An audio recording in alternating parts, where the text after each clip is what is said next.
Hey guys, so welcome back to Delve Stack.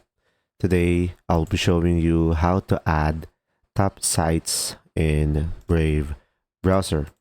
So first thing that you will do guys is of course open up your Brave browser, and then here on your Brave just simply add another tab over here by selecting the plus icon, and from here as you can see these are my top sites over here. Now, from here, as you can see, I don't have a button to add it or to add more. So in order for you to do this, select the gear icon over here on the top right corner of the screen. And now you will have the customize new tab page and go for the top site. Now here on the top site, if you don't have this turned on, make sure to turn this on. And you can just simply go for the favorites over here.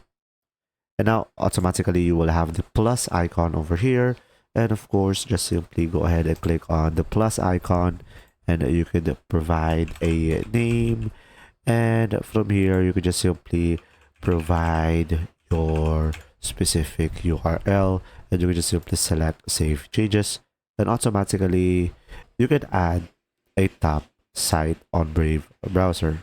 If you found this video helpful, please like and subscribe.